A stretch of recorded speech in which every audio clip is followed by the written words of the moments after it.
Hi friends, welcome to my channel. It's me Sri Sudha. నేను మీ శ్రీలక్ష్మి. ఈరోజు మనము పాయా సూప్ చేయబోతున్నామండి. మేక కాళ్ళు, వాటిని మనం పాయా సూప్ మనము ఈ కాళ్ళన్నిటిని ఒకసారి ఫ్రెష్గా కడిగేసుకొని వీటిని మనం ఒక ప్రెషర్ కుక్కర్లోకి తీసుకోవాలి. డైరెక్ట్గా మనం కుక్కర్లోనే వేసుకోవాలండి తాలింపు అనేది. ఎందుకంటే మనము విజిల్స్ పెట్టేస్తేనే ఈ పాయ అనేది పర్ఫెక్ట్ అవుతుంది. లేదు అంటే మనము బౌల్లోకి పెట్టి మనం బాగా బాయిల్ చేస్తే కనుక ఇది కనీసం పాయ సూప్ అనేది తొందరగా ఉడకదు కదా. అందుకే నేను ప్రెషర్ తీసుకొని ఒక కప్పు ఆనియన్ వేసి దాంట్లోనే ఒక 1.5 స్పూన్ వరకు అల్లం వెల్లుల్లి పేస్ట్, ఒక 1 స్పూన్ వరకు పసుపును కూడా యాడ్ చేసుకొని ఒక 4 స్పూన్స్ ఆయిల్ని దీంట్లోకి ముందే యాడ్ చేసుకోవాలి. మనకి ఎంత ఆయిల్ పడుతుందో అంత ఆయిల్ యాడ్ చేసేసుకొని ఒక 1 స్పూన్ కారాన్ని, ఒక 1 స్పూన్ ధనియాల పొడి, అలాగే ఒక చిన్న స్పూన్ అంత అంటే హాఫ్ స్పూన్ వరకు మనకు మిరియాల పొడి, పెప్పర్ పొడి. మెయిన్గా ఇది కావాల్సింది మనకు మిరియాల పొడి అనమాట. కారం అనేది కొంచెం తగ్గించి మిరియాల పొడి అనేది కొంచెం మనం ఎక్కువ వేసి ఆ స్పైసీనెస్ వల్ల మనకి ఆ గ్రేవీ అలాగే ఆ సూప్ అనేది మనకు పర్ఫెక్ట్గా అవుతాయి అన్నమాట. ఇలా వేసినాక వీటన్నిటిని ఒకసారి మనం ఇలా కలుపుకుంటూ కొన్ని వాటర్ తోటి ఒకసారి మనం ఇలా చేతిలో వాటర్ని ఇలా దీంట్లో కడేసి స్టవ్ ఆన్ చేసుకొని పెట్టేసుకోవాలి. మూత పెట్టేసి ఒక 10 మినిట్స్ వరకే మనము మగ్గించుకోవాలి. విజిల్ పెట్టొద్దు ముందే.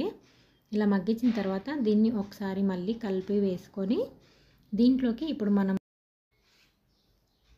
ఒక 1.5 స్పూన్ వరకు సాల్ట్, ముందే సాల్ట్ ఎంత పడుతుందో అంత వేసేసుకోవాలి.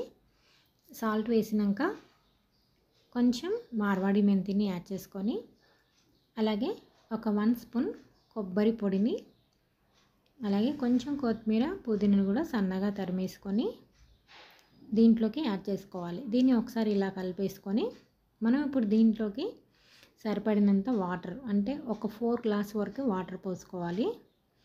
నేను ఒక పెద్ద చెంబుతోటి 2 చెంబులు వాటర్ పోసేస్తాను అనమాట. ఇలా వీటిని మనం ఇప్పుడు పోసేసుకొని ఇప్పుడు మనం దీన్ని విజిల్ పెట్టేసుకోవాలన్నమాట. మ్యాక్సిమం ఈ విజిల్ అనేది మనకు ఒక 10 to 15 విజిల్స్ కావాలండి. 10 విజిల్స్ అయితేనే మనకు ఈ పాయ సూప్ అనేది రెడీ అవుతుంది అనమాట. ఇప్పుడు నేను వీటిని విజిల్ పెట్టేసాను.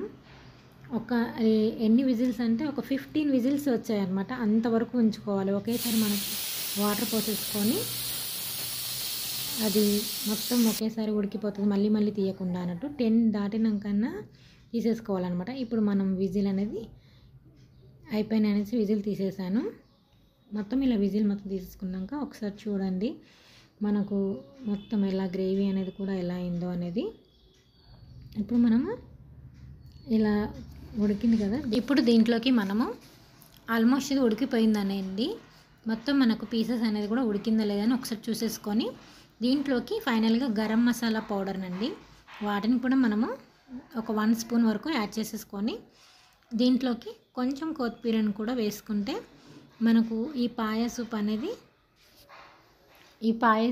మనకు రెడీ అయిపోయిందండి. చూడండి ఎంత బాగా వచ్చిందో గ్రేవీ కూడా అన్నీ కూడా. మనం ఇప్పుడు దీన్ని ఒక బౌల్లోకి తీసుకొని సర్వ్ చేసుకొని దాన్ని మనము పీసెస్ లాగా తినుకుంటూ ఆ సూప్ అనేది మనం ఒక బౌల్లోకి వేసుకొని తాగుతూ అది ఫ్లేవర్ అనేది మనకు తెలిసిపోతుందండి. ఈ చలికాలంలో మనకు దగ్గు జలుబు నుంచి కూడా చాలా విముక్తి వస్తుంది అనమాట ఈ పాయ సూప్ చేసుకోవడం తాగడం వల్ల. టేస్ట్ మాత్రం చాలా బాగుందండి. మీరు కూడా తప్పకుండా ట్రై చేయండి. అలాగే మన ఛానల్ని ఫస్ట్ టైం చూస్తే కనుక సబ్స్క్రైబ్ చేసుకోవడం మర్చిపోవద్దు. అలాగే ఒక లైక్ చేసి షేర్ చేయండి ఎవరికైనా యూస్ఫుల్ అనుకుంటే. Thank you for watching to my channel. Subscribe to my channel. It's me Sri Sudha.